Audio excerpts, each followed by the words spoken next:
Hey guys, Jobby Zombie here, and welcome to my second commentary track. And this time I'm going to be watching The Evil Dead.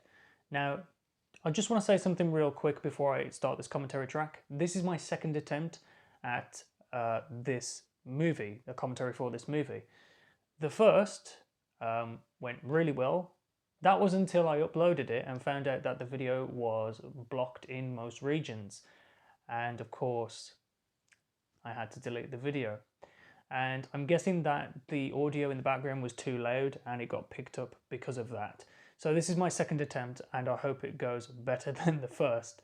So if you'd like to watch the movie with me, that's absolutely great. I'd love that. And you would want to hit play around about now. If you're new to my channel, by the way, welcome. The Evil Dead is my favourite film of all time. And I can never get enough of this movie. The Evil Dead. Of course, The Evil Dead not being the original title of the movie, the original title was Book of the Dead, but a distributor by the name of Irvin Shapiro basically said to Sam Raimi, Rob Tappert and Bruce Campbell, fellas, if you call the movie Book of the Dead, people are going to think they need to read for 90 minutes. Don't call it that. Call it The Evil Dead. And, you know, at the time they thought it was quite a silly title, but here we have the film today, 40 years old, and it is superb. And here we have the Delta 88, Sam Raimi's car, which he has featured in the majority of his movies. And there's a fresh-faced 21-year-old Bruce Campbell. Just that smug look he gives to the camera, it just makes me chuckle every time. And when I studied media, I'm an ex-media student, by the way, and I studied media for about 3 years. And before I signed on to the course, I was asked what's my favourite film of all time, because there was like a sheet we had to fill in. And I put The Evil Dead. Thankfully, my media teacher knew of the movie. We had several teachers actually, but my main teacher knew of the movie. Which was great because, you know, I do actually think it's a little bit unusual to have a horror film as your favourite film of all time, because people usually have films like, you know, Back to the Future or Star Wars or, I don't know, Citizen Kane, you know, like classic movies. But mine's a cult classic horror film, you know, and I just think the way it's shot, the history behind the film, it's great. Absolutely great.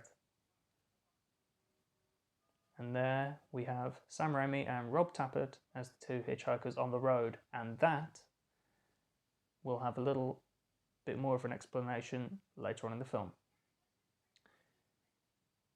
And you see Scott's holding a jar of moonshine there, and that's real moonshine, by the way. And you see Bruce Campbell's expression? Well, there was a deleted scene where everyone in the car tried the moonshine. I think, well, I say everyone, I think it was Scott and Bruce. And that's the reason why his expression was like that. That's because he reacted to the moonshine. But I say this film is my favourite film of all time. It is. I can never get enough of the movie. In my eyes, see, this is where I'm probably going to confuse a lot of people. It's not a perfect film because the acting, the dialogue, the, you know, the effects and stuff like that, they're not the best, you know, but it's just, there is something about this film that I find so inspirational to me. And just because it's not perfect doesn't mean that I can't love the absolute shit out of it. By the way, you're going to hear me say a lot in this commentary track, I love this shot, or I love this scene, you know, which, get used to that, by the way.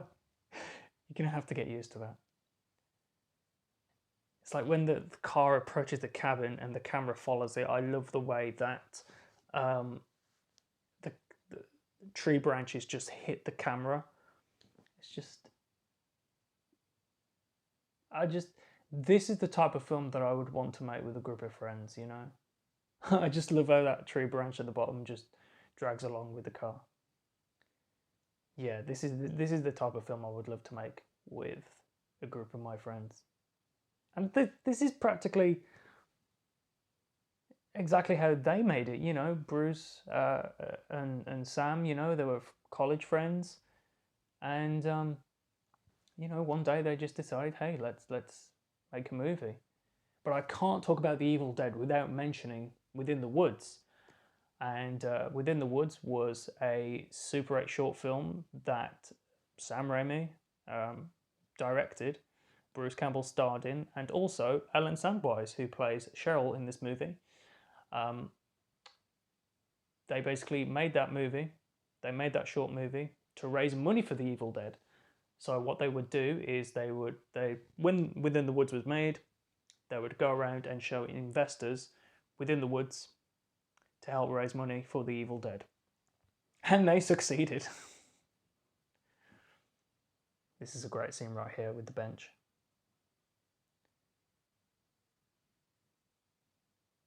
That's great. See, here I go again.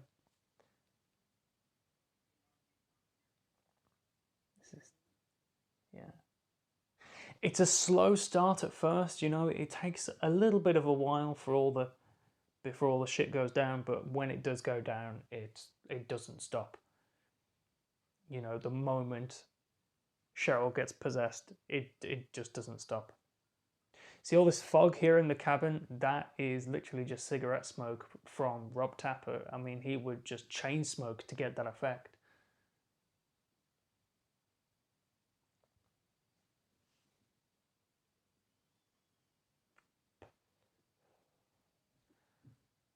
And I love the way that the moment that Scotty flips up the light switch, the piano plays. Speaking of music, Joseph LaDuca's score for this movie is fantastic. Now, I'm not sure if this was improvised. That right there, where Linda throws the bag at Bruce, I'm not sure if that was improvised.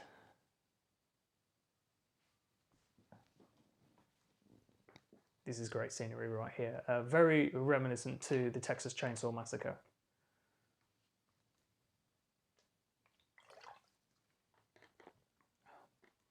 It's just very, you know, it's like, you know, the people who own this cabin, what did they do? You know, what did they do? You know, there's machete, there's axes, there's bones on the wall. It's so reminiscent to the Texas Chainsaw Massacre. And of course, the work shed will play a much bigger part in Evil Dead 2.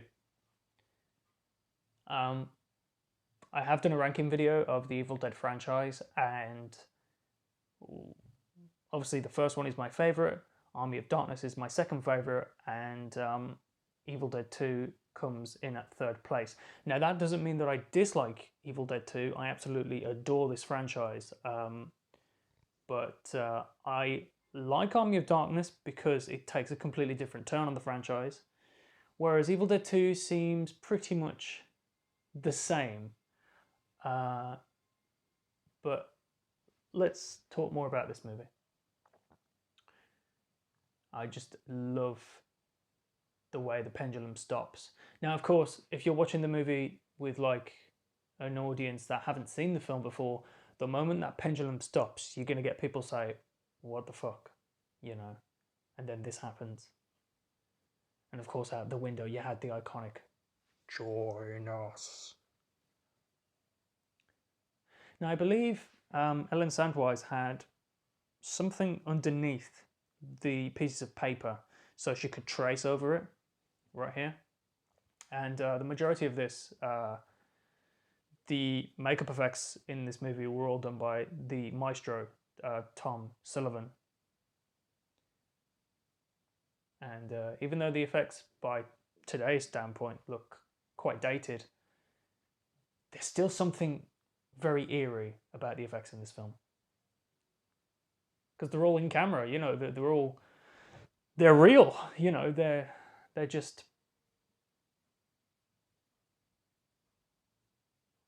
This is so good. And obviously there's long sequences of silence throughout this film. And here we go with a jump scare, you know, with a loud noise in the next scene. It hopes to, you know, make the audience jump a little bit. And Bruce Campbell's, or Ashley, I should say, is going to make a toast. And at that point, I'm going to have a drink.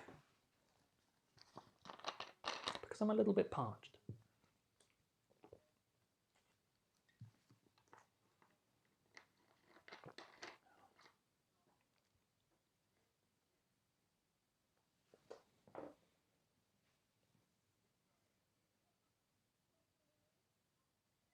Now, I can never figure out whether Scotty says party down or pour it down. I could never figure that out. Party it down, pour it down. I think it is party down.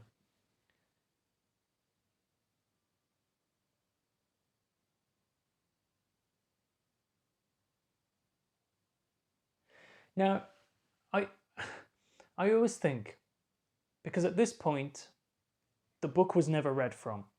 Obviously, the book's in the cellar. It was never read from, and obviously, to release the demons, you have to read from the book. So, how were the demons even? How were they able to do that with the cellar? You know, what is the unknown force roaming through the forest? Because the book was never read from. Why did the pendulum stop? You know, why did Cheryl, you know, sketch the book on the piece of paper? I just don't know. Because we always have this impression that in the Evil Dead franchise, for the demons to be released, you have to read from the Necronomicon.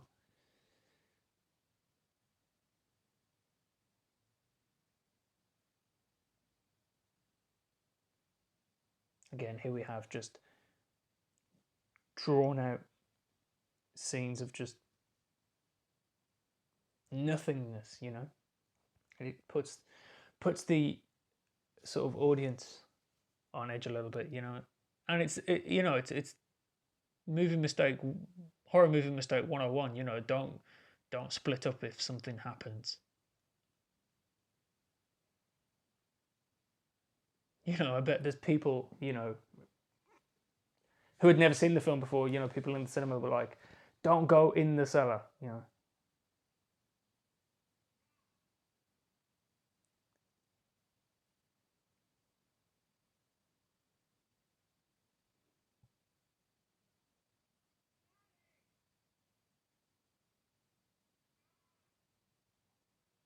And I think this is the only time that Bruce Campbell was a bit sort of, you know, sort of get the lantern, you know, sort of demanding, I want to say.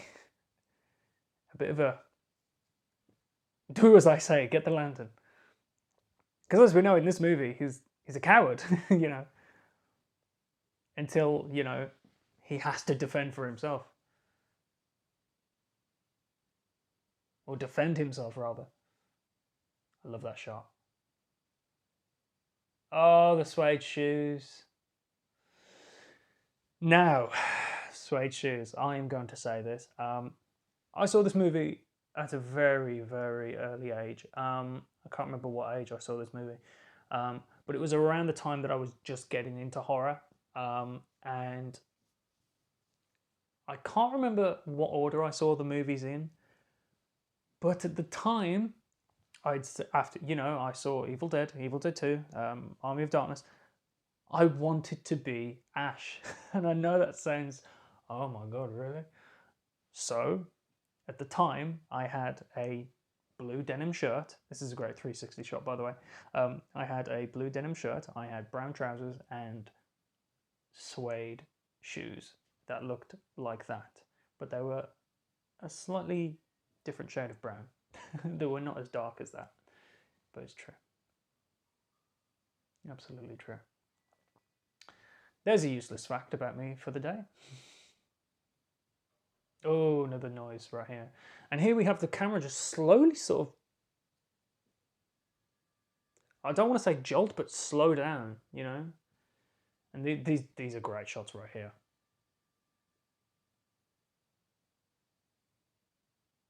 And if you've seen, I think it's season 2 of Ash vs. Evil Dead, when Ash goes into the cellar in Ash vs Evil Dead. I can't remember what episode it was. I think it was probably episode 9. Um, I was just getting like, what's the word I'm looking for? I was basically being brought back to the first film rather than Evil Dead 2 for some reason. But we have another sort of jump scare coming up, I guess you could say.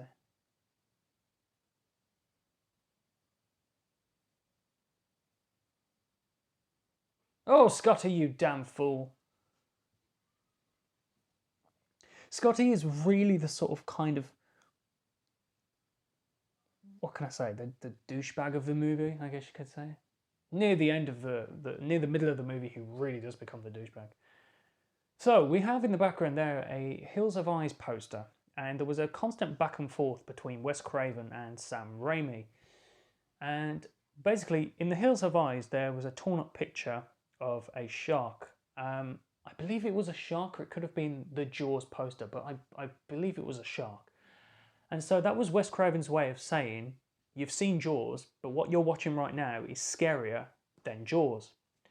So then, Sam Raimi had the idea of taking a Hills Have Eyes poster, tearing that in half, and putting it in the cellar. So that's Sam's way of saying, you've seen the Hills Have Eyes. This is much scarier than the Hills Have Eyes. My movie, The Evil Dead, is much scarier. Then, when Wes Craven made A Nightmare on Elm Street, Nancy on the TV is watching The Evil Dead, and you get the idea.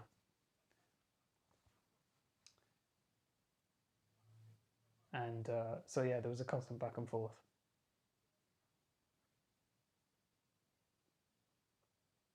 I could easily make a video of how many things I like about this movie. Like, you know, like the that's great artwork by Tom Sullivan. You know, like cinema scenes where he makes like everything great about or everything good about. You know, the channel cinema scenes. I could make a video everything great about The Evil Dead. Now, in this scene, before the camera rolled, the majority of the cast were smoking weed. So this is why they seem a bit drowsy in this scene.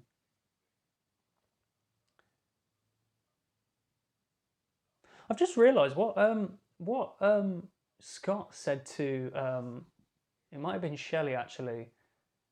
You know, he was talking about a guy and everything. You know, he was saying stuff like, "This guy was a real turd." You know, everybody hated him. And then I think it was Shelly that said, "Just like you, yeah, just like me. I'm going to break your face." Scott, that's a really, that's not something you want to say, man. And now you look at you now. You're all comforting towards her. Come on, man. He is a douchebag. Bound in human flesh, inked in human blood.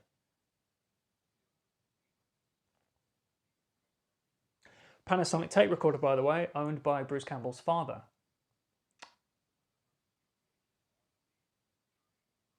And the shotgun, the original gun in this movie, is now owned by Don Campbell, Bruce Campbell's brother. And I know this because I've briefly spoken to Don Campbell and I've had a brief conversation with him. And I just basically wanted to know what his involvement was within the film. And yeah, so he's a really nice chap, by the way. He's a really nice guy.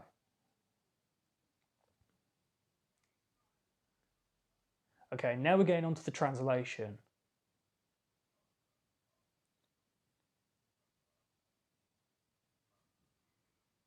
Kadir Manu Haziz on Zanzibar. Saman Darobza Dar His Hiker Dans Derodza, which translates to Sam and Rob are the two hitchhikers on the road.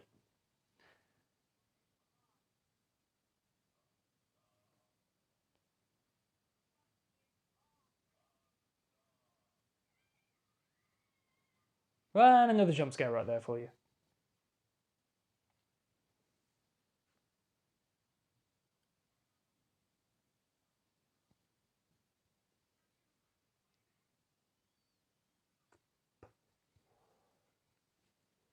Yeah, Scott, you don't know when you're taking something too far. You're a douche.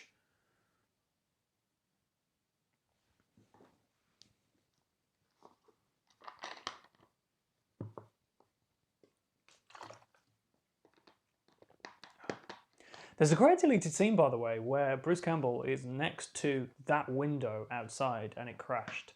I'll talk about it later on. I love this scene. Yeah, let's stay up for a while and listen to the storm, because that's what people do. I can understand when people listen to the rain, but listen to thunder. Yeah, I mean, if you like that, then sure.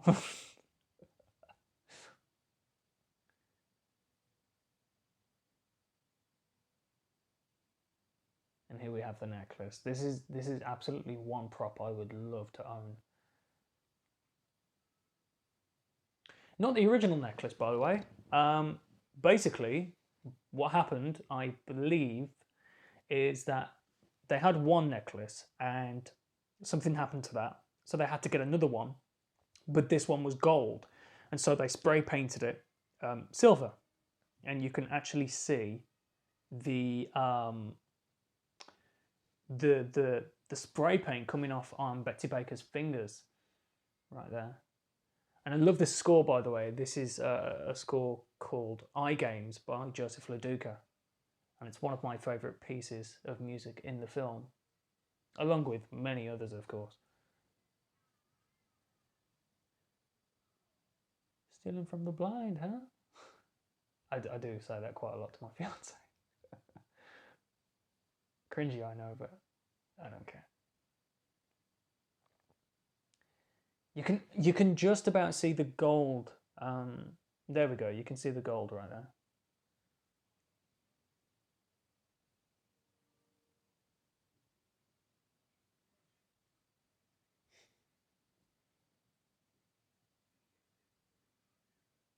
Now, the Evil Dead comic book, the adaptation, the movie adaptation comic book, is really interesting because it shows all the characters getting together before they got to the cabin, and it sort of further explains. It just fills in the movie a little bit, just fills in the gaps a little bit, and it's really interesting. But the ending totally threw me off. It was as if in the comic book, everything that had happened in the movie was a dream. And if you want to go and read it for yourself, I'd highly recommend it if you love the movie. But yeah, it was weird. I love this right here. Just the camera panning from window to window. It's great. This is where the movie really starts to pick up. From the moment that Cheryl goes outside, this is where the movie really starts to pick up. There we have a bit of nudity right there.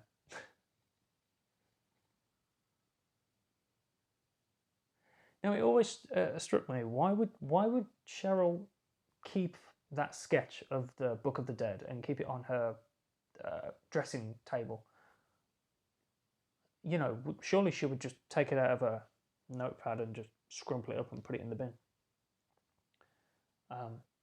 Speaking of Ellen Sandwise, by the way, it was absolutely fantastic to see her reprise her role as Cheryl in season 2 of Ash vs. Evil Dead. I couldn't believe it. I mean, it was, oh my god, it was amazing, and it was great to see Cheryl and Ash actually in their childhood home, you know. But here we go.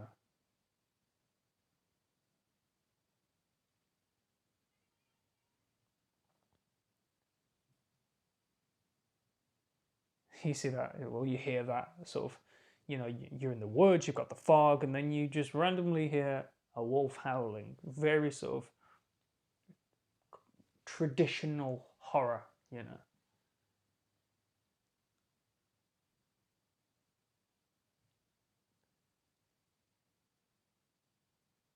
That's a great shot right there with the moon sort of enlarged and sort of Cheryl walking in the distance. That's really good.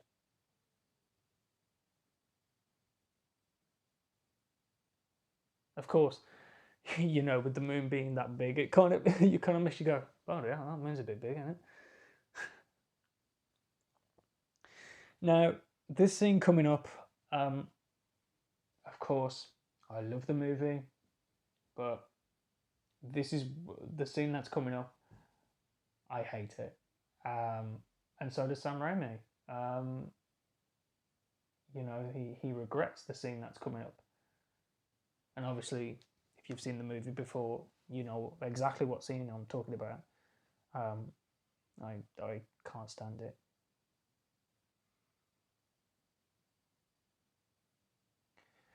Usually, when I watch this movie, I have to skip this scene because any film that involves a rape scene, I can't sit through. It just makes me feel very uncomfortable. Um, but this isn't technically a quote unquote proper sort of, I can't believe I'm saying this, proper rape scene. Because it's a tree. Um, but it's unneeded. It's unnecessary. It's silly. I mean, if someone came to me and said, right, I want you to rewrite this scene, I would be like, okay, she's in the woods, and then there's like a second of silence, and then this unknown force drags her through the forest, much like not exactly like Bobby Joe's sequence in the forest from Evil Dead 2, but more sort of, she gets her back like sort of hit up against a tree and whatever, and then it goes on from there. Um, I, I I'm gonna go on to the Evil Dead remake now by Fede Alvarez. I do think this sequence was handled better in the remake. Yeah, that's all I'm gonna say. I do think this sequence was handled a bit better in the remake. Uh, yeah, and poor old Ellen Sandwise, during this sequence from the tree scene and running through the woods and everything, she she caught Dutch Elm's disease. Now this bit with the final branch, you know, um, when Ellen Sandwise watched the original, when she watched the finished film with an audience, she didn't know that was going to happen, and it took her back a little bit, and she was like, okay, you know.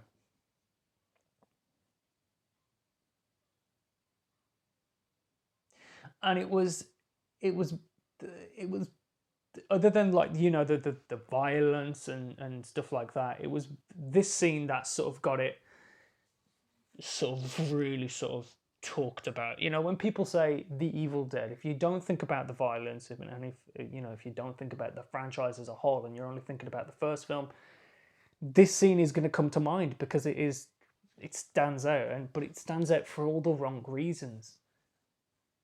It's silly. It's I don't like the scene. This bit's okay when she's running through the woods and the camera's following her because we don't know what this entity is and everything. But um, this bit's okay. But it's just from the moment where she gets attacked by the tree. I just think it's silly. I don't like it. And of course, with the movie being an infamous video nasty and banned in Britain, and then by the time 1983, it was the most rented video in the UK. It was the most talked about VHS in the UK, and you know, Palace Pictures did a they did a great job for the movie because they sort of got it out there, and even Sam Raimi, had to fly from America. He had to come to Britain to testify for the movie, and by the time he got to court, seriously, it was a case of, oh, we don't need to hear from you. So it was like, oh, okay. So then he flew back to America, and funny enough, The Evil Dead was not found guilty, and it was re-released, but it was heavily censored. And the first time I watched the movie, it was censored. It was I think it was a 1993 video, something like that. Yeah, I think it was a 1993 video. I think so, anyway.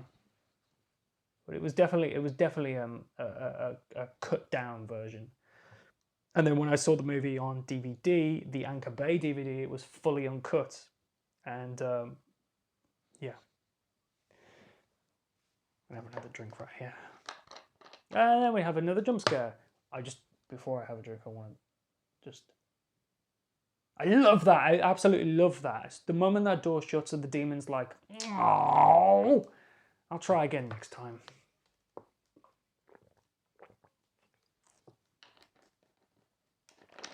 This is when it really starts to, you know, speed up a bit.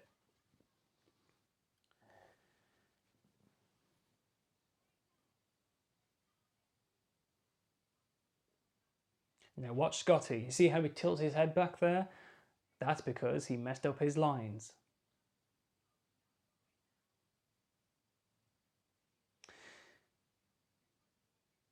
Now, Ellen Sandwise, of course, was within the woods, and instead of running through a forest, she did a lot of running within the woods through swamps. Yeah, and you see how Bruce was putting on his jacket there? Well, that's because they had to cut really quickly because he couldn't get his jacket on. Now, as a young viewer, I always thought that this scene was a little bit slow. You know, because as a young viewer, I was always in the mindset of, where's the blood, where's the gore? I want to see the carnage. I want to see the effects and everything. And you know, so I always thought this bit was too slow. But as I got older, I started to appreciate it more. This is a fantastic sequence right here. The moment they get in the car to the moment that it cuts back to the cabin in the next scene, it's fantastic. You can really tell that sort of Ash is like, oh, for fuck's sake, I'm so pissed off at you. As you would be.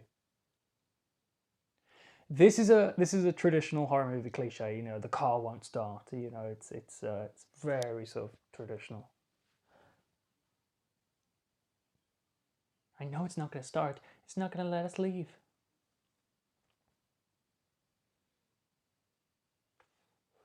Look at his face. I mean, he's so like, oh, shut up. Shut up, Cheryl. Making me do this at stupid o'clock at night. The rest of the guys are like, come on, she's just being silly. Let's go in the cabin because nothing's going to happen to us now. No, we're going to sleep well tonight. Think again. That's a great shot right there with the car. Just remembered, Sam Raimi's doing a new Marvel movie. So I'm going to be intrigued to see if if the Delta 88 turns up in the Marvel movie.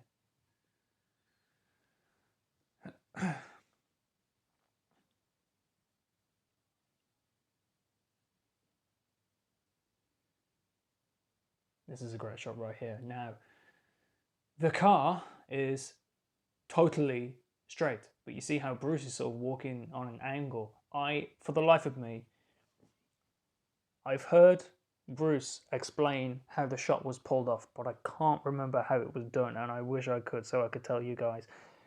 But it's just a simple camera trick. And this is why another reason why I love this movie. The visuals are fantastic. And again,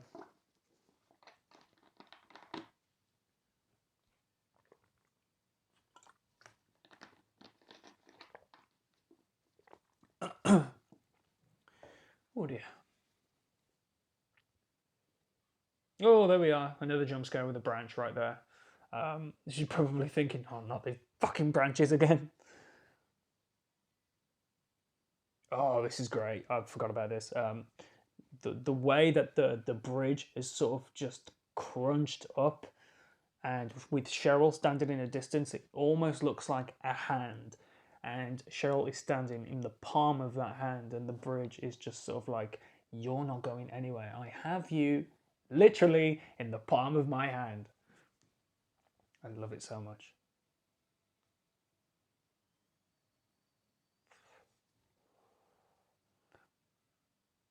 Here we have a short, tiny jump scare. Oh, who's that? Oh, it's only Bruce. Calm down.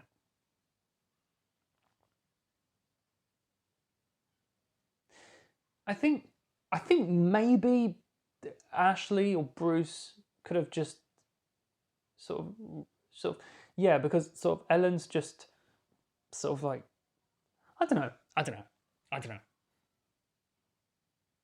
love that transition right there. Or cut. Sorry.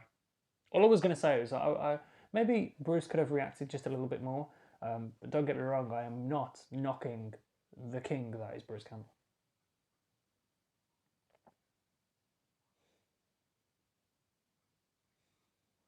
Speaking of Bruce Campbell, I cannot believe that NECA Toys have made an original Ash figure.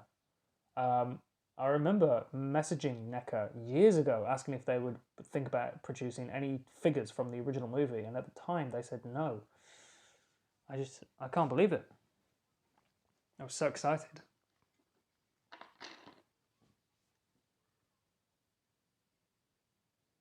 Yeah, truly amazing, Linda. Oh, sorry about that, guys. The bottle just made a loud noise there. This is really good right here. I could never understand why Shelly would lie to Linda about the cards, but this is really good right here. Two of spades, jack of diamonds, jack of clubs. Whoa! Now in the, I have many editions of the film. In one of the editions, the camera zooms in when she turns her head, and I really love that effect. The behind the scenes of this movie are really sort of interesting, to be fair. There's a feature on the Blu-ray called Treasures from the Cutting Room Floor. If you ever get a chance to watch that, it's on YouTube. I really recommend it. It's basically all the scenes that sort of didn't make it into the film, and there are also some sort of alternate angles and outtakes, and it's really good. This is when shit goes down. And I always wondered, why was there pencils just right there? We know that she was sketching, Cheryl was sketching, but how ironic that she's landed right next to a pencil so she can do this. Oh, look at that. And that's simply the sound effect of just a pencil going into an apple. And this is the point where Bruce becomes a ragdoll.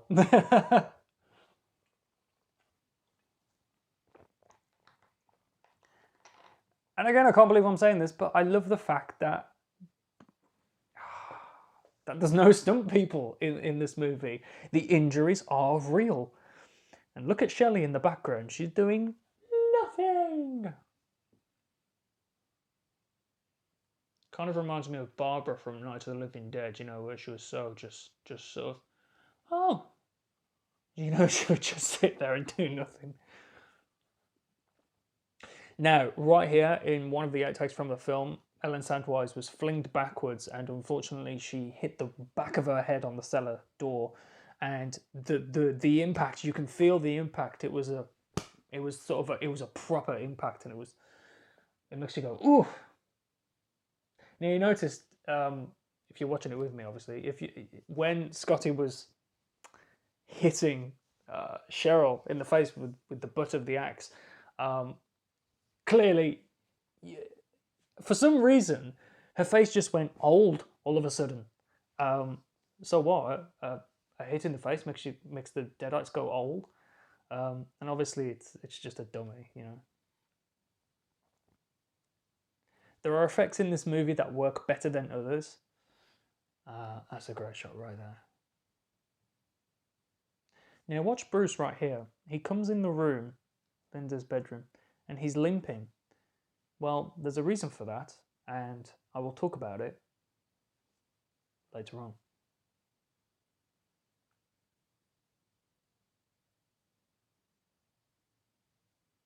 The reason why he's limping basically is because in one of the scenes later on, something happened to him when the take had finished, and obviously they had to go back and shoot some more scenes, and we'll talk about that later. I love this bit right here.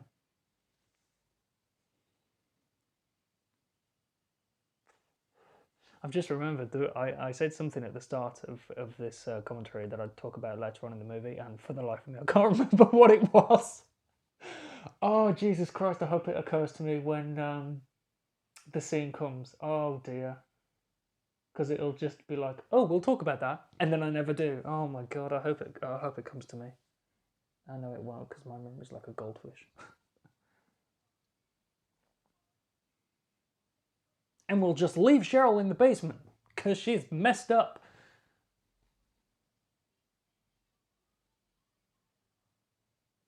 Yeah. At the moments of, ooh, pardon me, guys. You can see that Ash really lost it there. I don't know. You know, he lost it. I love that. And then what follows is just, oh my God. Oh, that laugh is so demonic. Oh God, it's perfect. Oh, I'm really sorry about that, guys. I didn't mean to burp right there.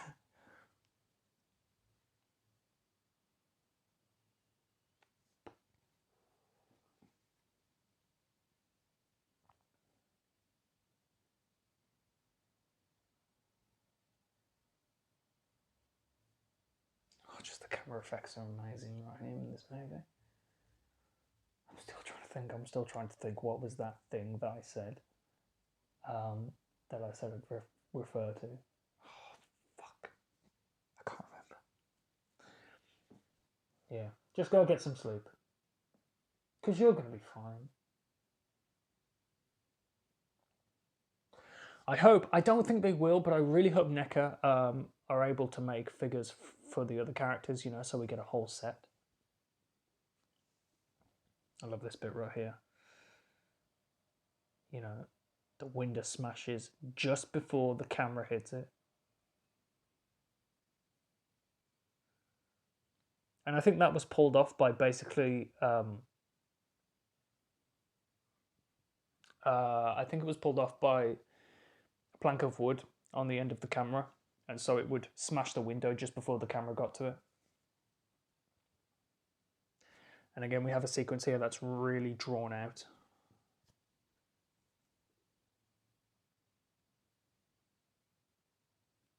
But what I love actually is that it's all on Scotty. It never cuts back to Ash sitting on the sofa. That's great.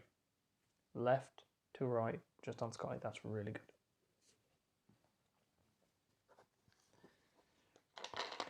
Still trying to think what that thing was. Fuck.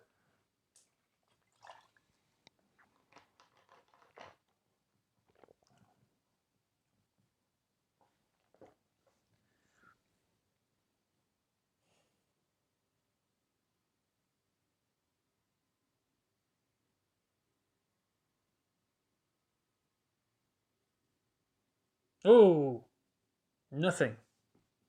It's nothing.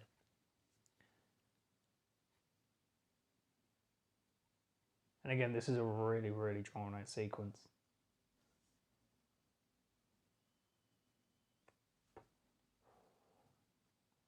I can't remember what the thing was. It's really frustrating me now. Because I would have said, oh, I know what, let's talk about this thing later on in the movie. By the time the sequence turns, you know, comes around, it's like, I can't remember what it was. Sorry, guys.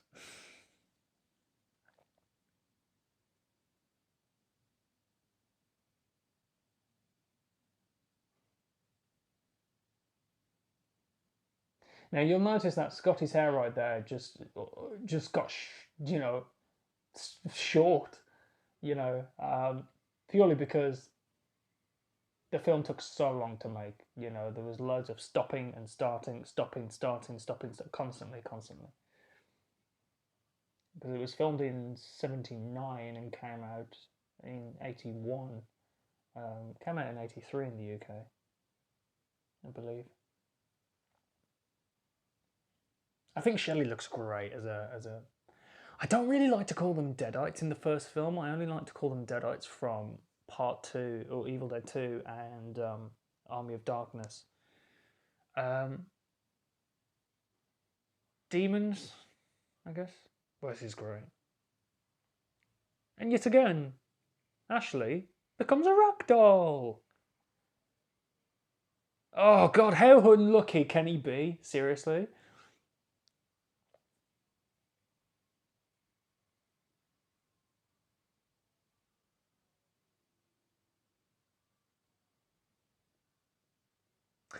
Now, I do believe this is not the original aspect ratio of the movie. The original aspect ratio is with the two black bars at the side of it. I do believe that's 4:3, and you do tend to see a lot more with that ratio. And when Shelly was putting Scotty towards the fire, you could clearly see that the makeup was not on her face. The contact lenses in this movie, the contact lenses were a fucking nightmare because they were practically glass, you know. So, well, not glass as you can imagine, but you couldn't see a thing. By the time you put them in, you could only keep them in 15 minutes at a time. You could not, you couldn't see a thing. So whenever someone's got contact lenses in and they're battling someone, whereas like, you know, Shelley's having a bit of a battle with Scotty here, he has to guide her because she can't see a thing. You know, the actress Sarah York, or Teresa Tilly, however you want to say her name, she couldn't see anything. And the same goes for Betty Baker when she's trying to get to Bruce Campbell.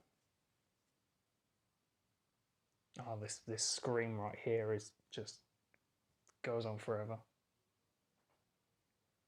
And again, look at the clock right there. The clock is still in the same position, and I love that. It doesn't start ticking again until the end of the movie. I do remember this scene being, yeah, I remember this scene being really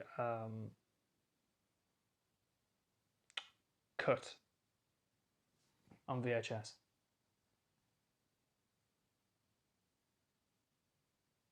Now, what you're about to see is not the actor Hal Dalrich who plays Scotty, or Rich DeManical. Right here, those feet belong to Ted Raimi, Sam Raimi's brother. He was a stand-in or fake Shemp. I love that when she pops up in front of the camera's just like slightly blurry, you know. It's a really grisly sight, you know.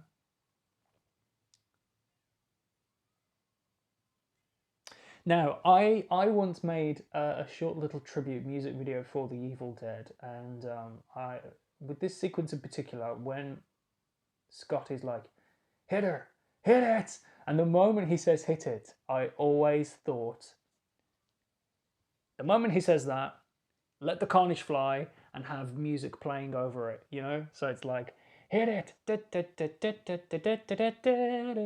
So that's what I did in the music video. Yeah.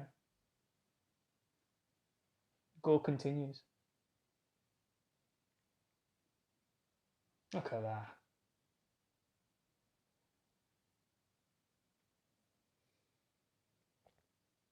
And bless her, you know, Teresa Tilly, she's stuck under the floorboards, just sort of. Well, several people are under the floorboards. And I believe that someone was. They either went for lunch or they fell asleep, and Teresa was stuck under the floorboards. They forgot to take her out. Canberra Shelly, she's a friend of ours. You know, Bruce is just in this scene. He's just really sort of.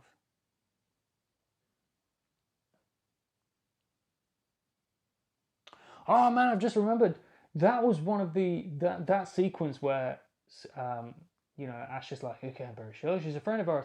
That was one of the first ever scenes that I saw for The Evil Dead, because they're on the game Evil Dead: A Fistful of Boomstick, there was a featurette that showed clips from the first film, and that was one of them.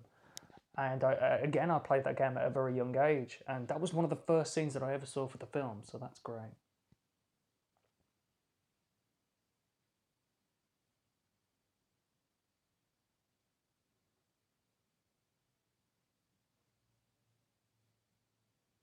Do you know what? When I kept saying I couldn't remember what it was, and we'll get later on to that in the film, it could be this scene right here. When I was talking about Scotty being a douchebag, it could be this scene. No, I don't think it was. Fuck's sake. Anyway, this is the scene where Scotty really becomes like just a dickhead, you know?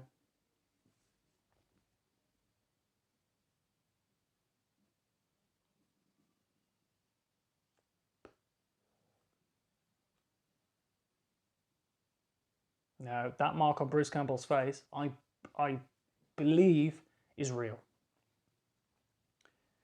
Because it remains throughout the rest of the film. And, you know, there's a lot of continuity errors in this movie, and that mark stays exactly where it is.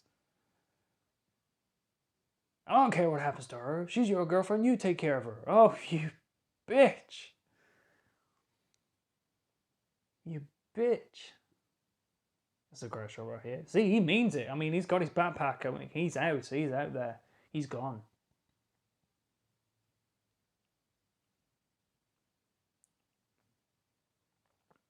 This is so good.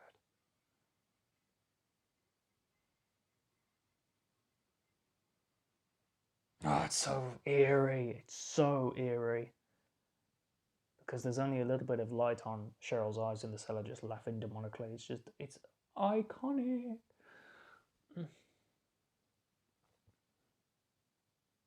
I think Bruce's hair here has changed a little bit. It's sort of grown a little bit.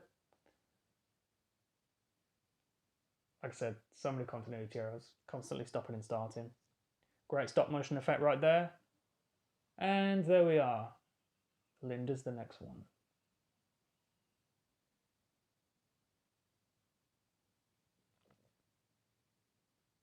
Now again, we have a sequence of silence here.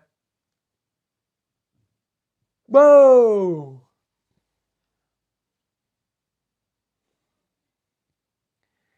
You didn't last long, did you, Scotty?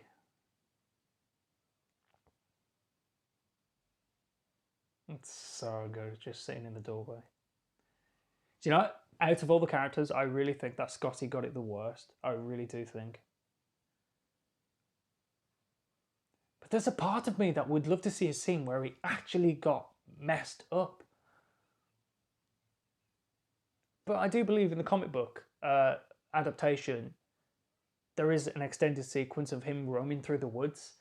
So, yeah, it's been a while since I've looked at the comic book. I might read it again after this, to be honest.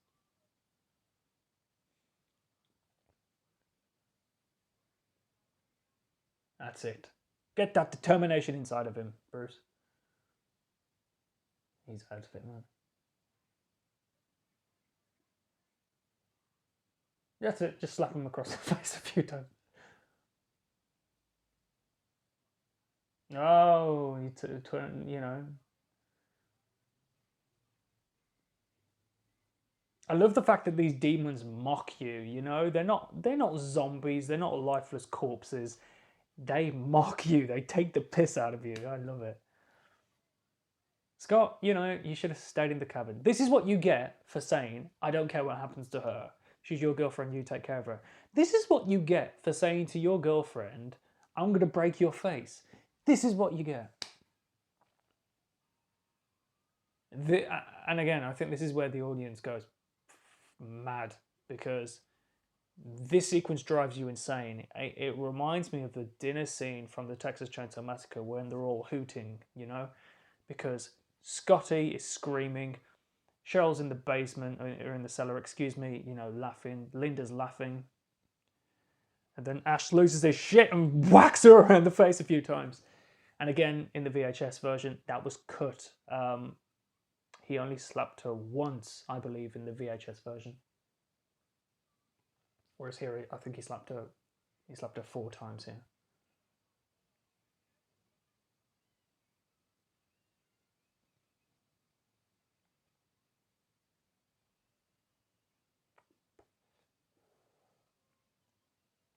I love you know, how the the iGames music, the sort of different version of iGames, the music by Joe LaDuca comes back right here. It's kind of Ash and Linda's theme, to be honest. And again, this is where a new audience would be like, "What the fuck? She's back to normal. What's going on?" Don't fall for it, Ash. Don't fall for it.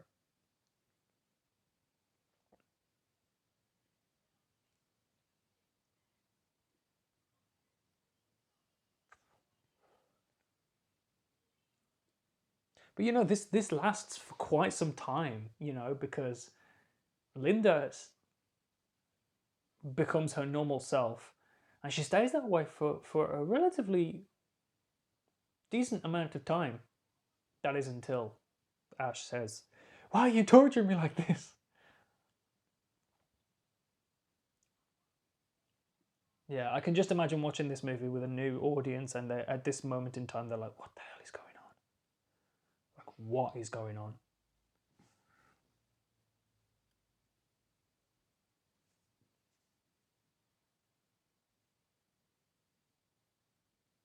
Again, another fantastic drawn out sequence.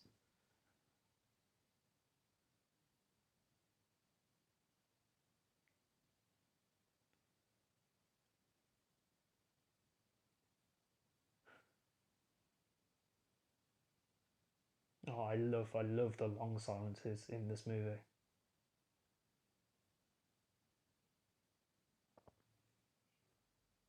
That's a great shot.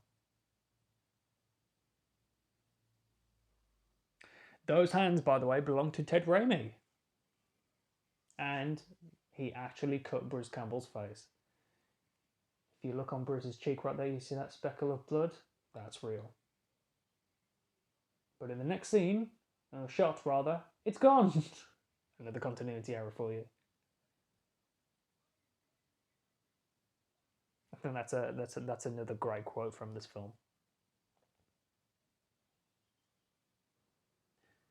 You know, and this is where the audience,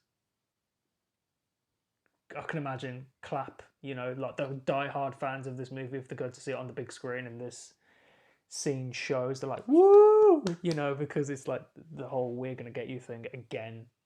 Iconic. Evil Dead. And Betsy, poor Betsy, right here, you know, hurt her back. You know, she had a few splinters in her back while being dragged through the cabin. You'll notice that Linda's makeup changes. I think this was known as the Snake Woman makeup, and I think it's so much more eerie than the makeup that we're familiar with. Look at that. Oh, it's weird. Oh, it's not weird. It's just, yeah, it's weird. It's creepy, man.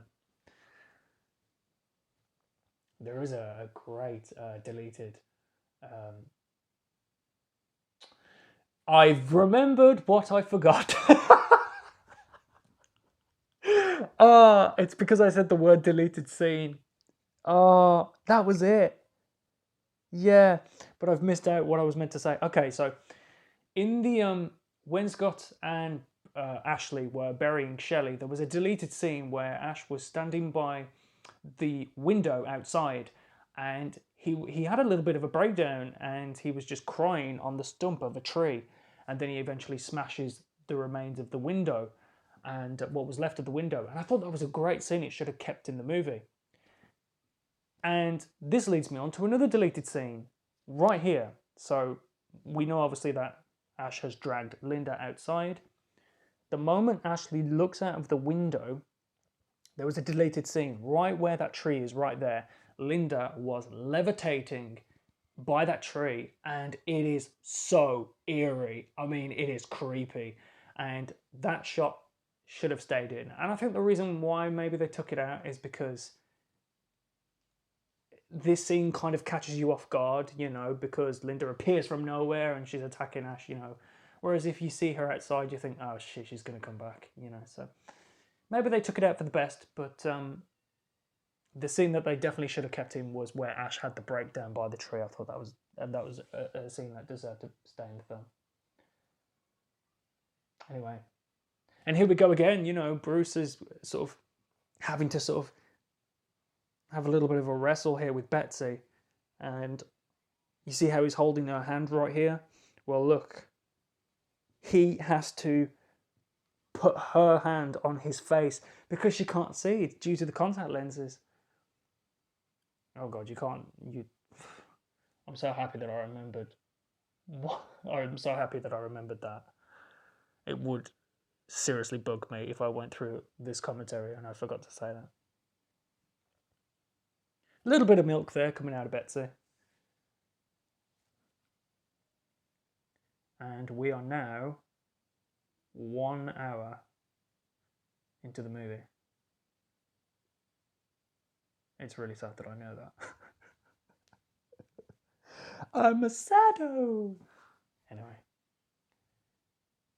The next sequence that's coming up, I freaking adore, and it is... well, we'll get onto it. We'll get onto it when it happens.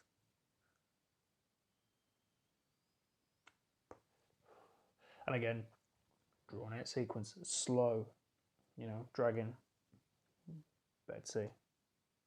I love that. You just see Cheryl just sort of thinking, oh, okay, what can I do now, you know? And from this moment on, Cheryl decides to make her escape. This entire sequence was edited, I believe, by Joel Cohen of the Coen brothers. He edited this entire sequence and he did a fucking superb job.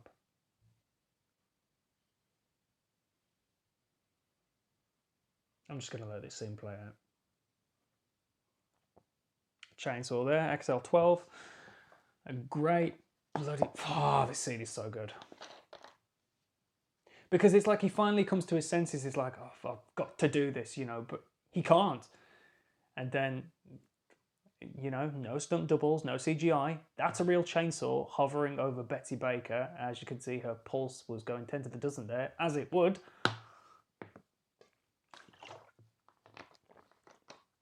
There is a rare trailer, by the way, that I reacted to of The Evil Dead back when it was still known as Book of the Dead. And this scene was shot slightly differently. The way that the chainsaw comes into frame was slightly different. But this is fantastic. And I love the character of Ash.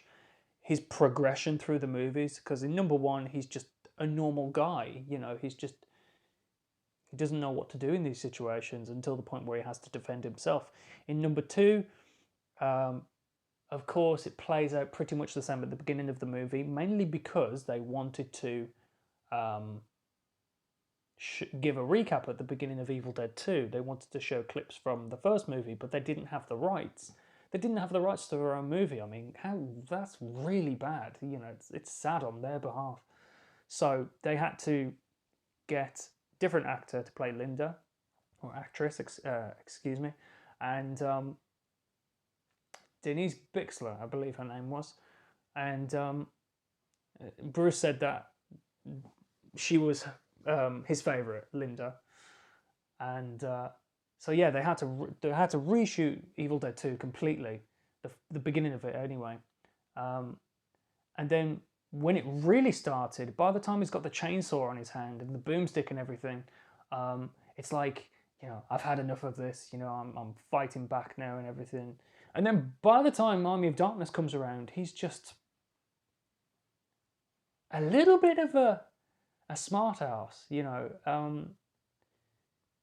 Well, hello, Mr. Fancy Pants. He's not the same character from the first film, and I just love that progression. My favourite portrayal of Ash is the first movie, because he's an average guy. He's just a normal dude. He's no one special. He's just a college student. And it always struck me right here, why did Linda's hair just grow bigger? She's clearly got a wig on. I don't think that's Betsy Baker right there.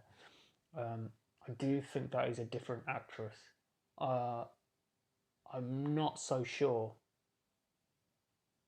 But it was during this sequence where, if you remember where I said where Ashley came into Linda's room and he was leaping, it was during this sequence. They shot this scene. The scene was over, cameras were stopped rolling, and Bruce was just sort of filled with joy that this scene was over. And so he ran down this hill, and I think he jumped, and by the time he landed, he sprained his ankle. And this shot right here is a stroke of luck. Absolutely a stroke of luck, this shot. Yeah. So he sprained his ankle, and when Sam found out, Sam Raimi got a stick and he started to just prod sort of Bruce's ankle. You know, Sam Raimi's known for torturing Bruce Campbell. So that's the reason why he was sprinting. How ironic that the necklace would just be there and not around her neck. And again, you can see a total makeup change right here. Oh God, this scene makes me cringe. Oh no. Oh, this scene makes me cringe. It has always made me cringe, and it still does. Oh, it makes me cringe. But I love it. I'm sick.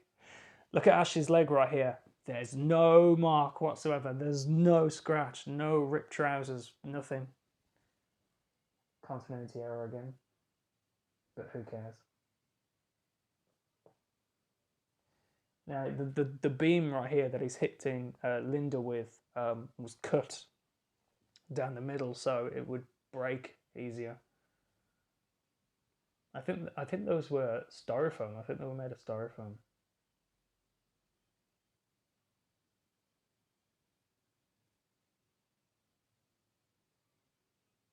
That's great.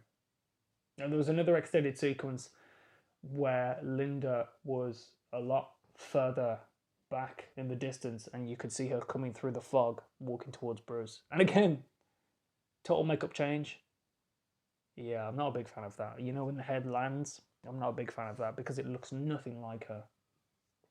I'm not a big fan of that at all. This bit is a bit. I think this bit is a bit disturbing. The fact that it's her headless corpse, technically triumphing her boyfriend, whilst making sounds of pleasure. It's disturbing, but it's the Evil Dead, and you can clearly tell that's like a mannequin head, you know. And you know, when Bruce was walking back into the cabin, he was completely clean, no blood whatsoever. Again, another continuity error.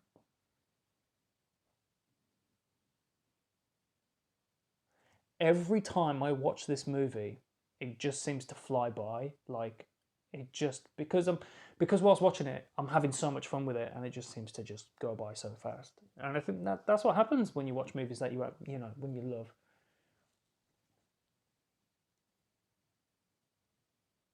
Another drawn out sequence right here. That's a quote that you're going to hear me say, that you've heard me say a lot. I apologise, I really do. If you've made it this far, thank you so much. Thank you so much. I really appreciate it.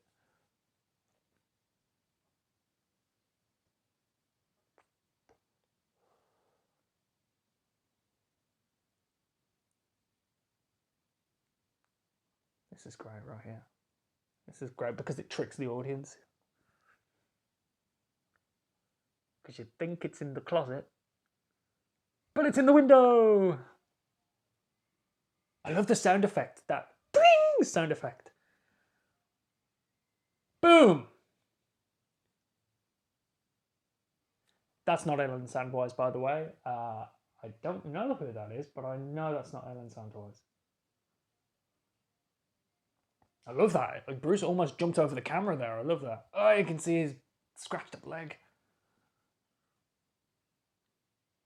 This film is amazing. The back of Cheryl right there, that's producer Rob Tappert. Look at the door frame. Look at the door frame. No blood. Another continuity error right there for you. And here we have a synthesizer at its best.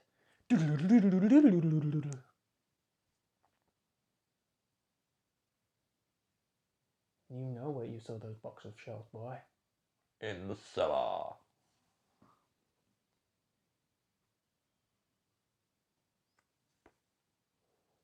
There's another shot of Bruce's leg coming up right here, and it's just, oh, you can see the damage that it took right there. Oh dear. Going back to the NECA figure, actually, I like it. I've seen pictures of it. I will do a video of the NECA figure actually, sharing my thoughts in detail. I do love the figure. I will be buying the figure, but it's too clean. It's too clean. It doesn't show any damage. Obviously, we know in this movie, Bruce Campbell or Ashley takes way too much damage. So the figure doesn't even have any blood on it, which is crazy. You know, if I want Ash from the first film, he needs to be covered in blood. Yeah. Like this right here.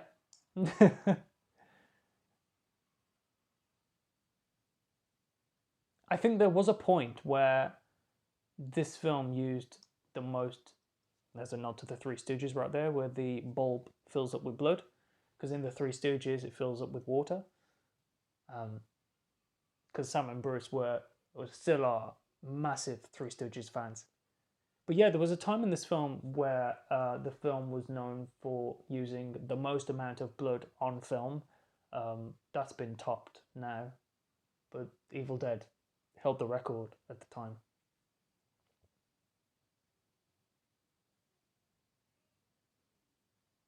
I love this bit because it's all of this is in Ash's head right here, and I just think it's subtle, but it's really clever.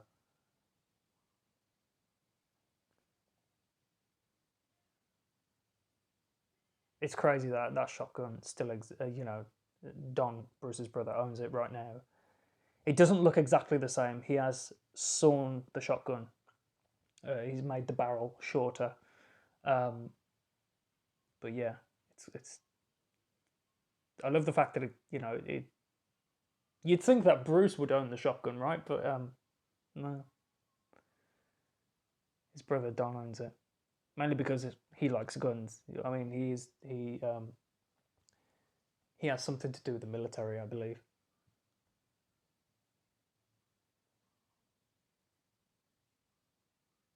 There's a random box of Band-Aid or plasters in that pile of blood right there. This is great. This is great. This shot was actually in Within the Woods, but it was Ellen Sandwise coming up the stairs instead of in Bruce. Now, Within the Woods, I should really do a reaction video of Within the Woods. And share my thoughts on it. So basically, Within the Woods, it's Bruce's character who becomes possessed. Well, no, I should just say Bruce because his name in the film is Bruce. It's Bruce who becomes possessed, and Ellen, who is the survivor. They use their real names in the movie, so Bruce is Bruce and Ellen is Ellen. Scott in the movie is actually played by Scott Spiegel, who I believe co-wrote the movie. No, my apologies. Scott Spiegel co-wrote Evil Dead 2. My apologies.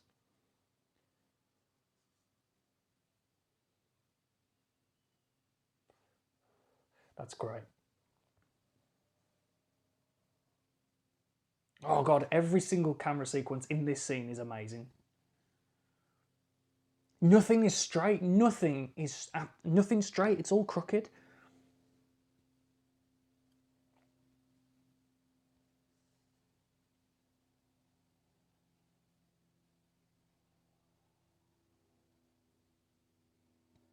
But it's like,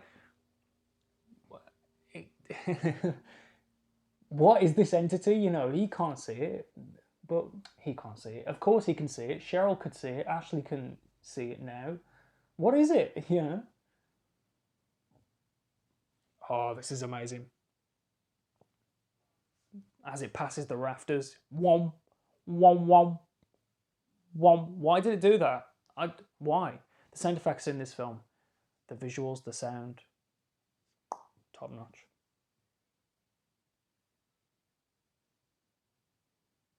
I love this. That shouldn't happen! Oh, I love that scream that he yells out right there.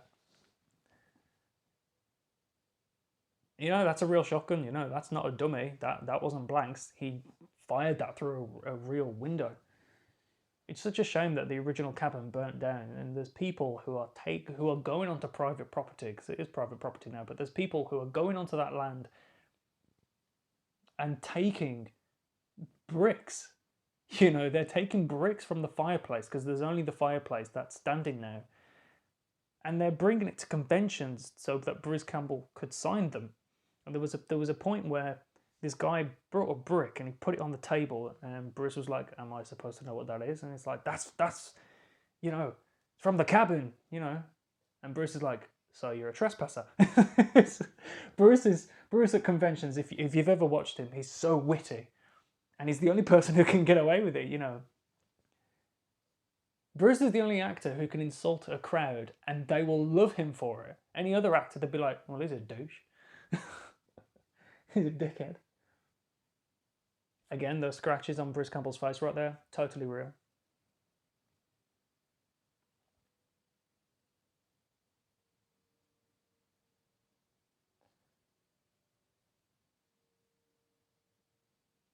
Yeah, I've got something to say about that necklace by the end of the movie.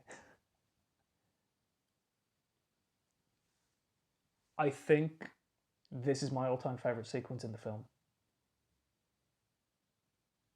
Long silence. And then... crash!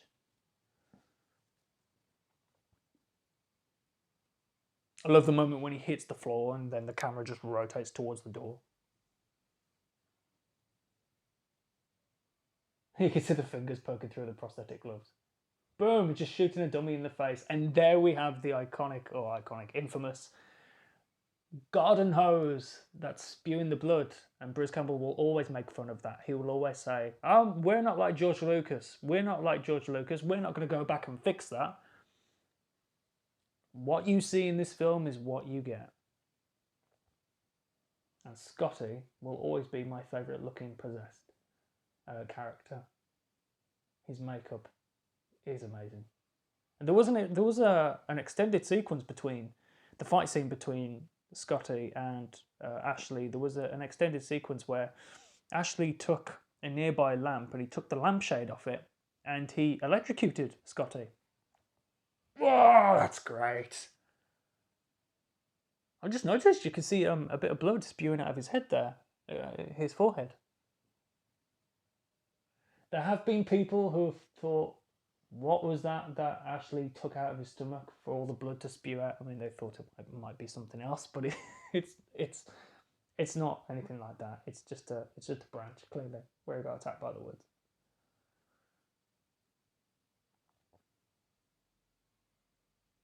Ah, you're talking. You've got to burn the book.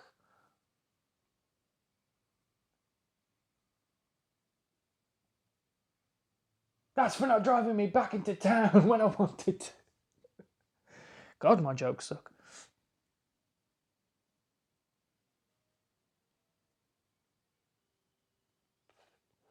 That's it, just punch him, why don't you?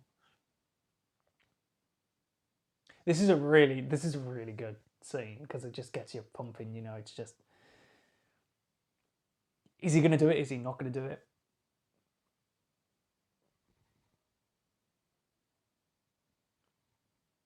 And I love the way that the necklace on the floor there resembles a skull. That's a great shot when she's walking towards the Bruce. That's it.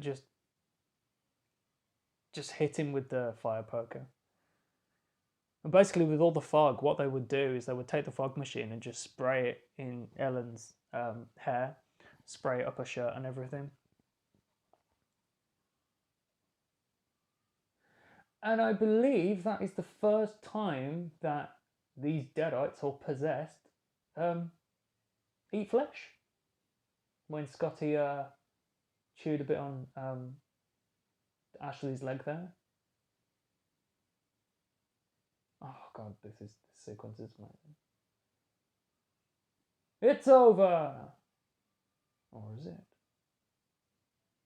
I love that. The sound of the demons, I guess you could say, just yelling.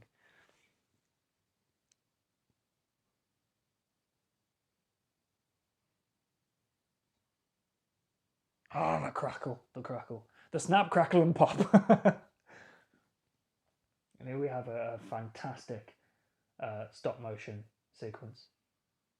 Now, the original demise for the possessed characters, or deadites, wasn't going to be like this. Wasn't going to be with Ash throwing the book into the fire, and that's how they would meet their demise. Originally, it was going to be with the necklace, Linda's necklace, on the floor, and the sun would come through the windows of the cabin. The sun would then reflect onto the necklace, which would then reflect onto the book, and then that's how they would meet their demise. And I can kind of imagine that, you know, the moment it reflects onto the book, it reflects onto Cheryl. There's like a beam, you know, it bursts onto Cheryl, then it bursts onto Scotty, and then they sort of just melt, you know. I would like to see that, but I'm really glad that they went with this climax.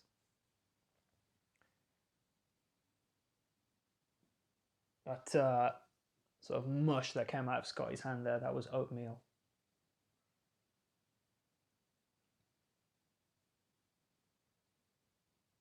He knows something's going to happen. Oh, look at that.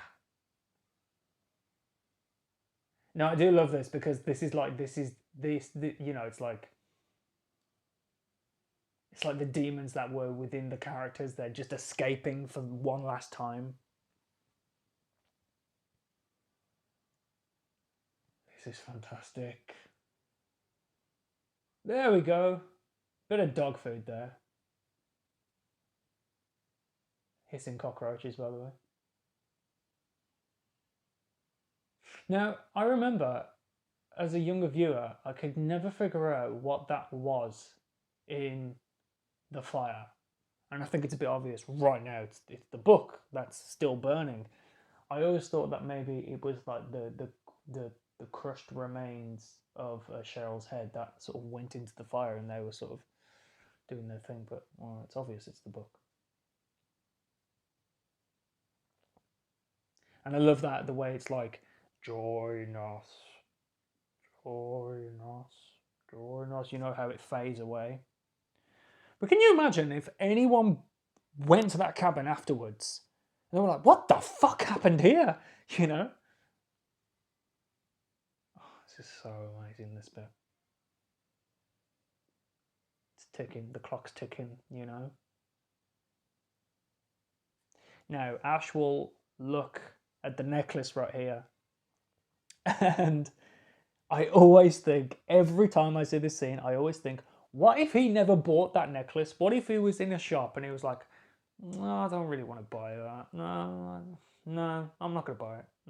No. They'd all be fucked. This is great right here.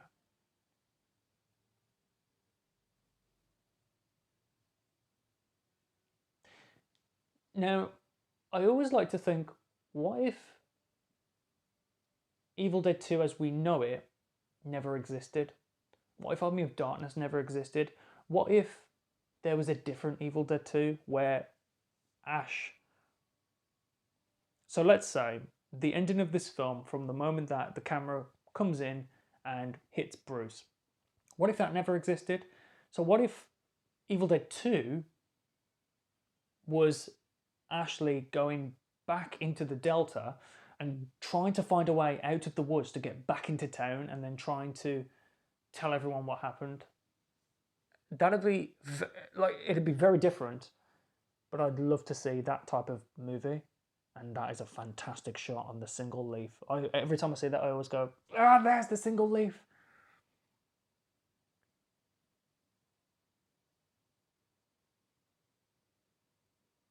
Yeah, I love that. It's just, this spirit moves at so bloody fast. It's hitting. Oh my god, I love this movie. Written and directed by Sam Raimi. And, you know, I love the way that when the spirit was, I'll just play through the credits, when the spirit was coming through the doors, you know, it opened the doors way before it even got to them. And apparently, that shot was pulled off by Sam Raimi Now, there's many different stories about how that was pulled off, but the main one was Sam Raimi on a motorbike, and he rammed the camera into Bruce, and apparently Bruce cracked a rib and lost a few teeth. There are very different stories about how that ending was pulled off, but that's the one that gets pulled up the most. It's never really been confirmed. This piece of music right here is called the Charleston, and it was also heard when Bruce was in the cellar. Joel Cohen, he edited that sequence with a chainsaw, and he did a superb job. Yeah. And the Charleston, the music right there, is my ringtone. Absolutely true. But I love how it just fades out into the sound of wind and mist, and it's like the music dies, like everyone in the film. And then we are just left with the sound of flies. Perfect. Absolutely perfect. So guys, that has been my commentary track for The Evil Dead. If you're still with me, thank you so much for sticking with me. I hope you enjoyed it. This has been superb to sit through once again, and I hope to see you for another commentary track really soon. Thanks for listening, guys, and as always, take care.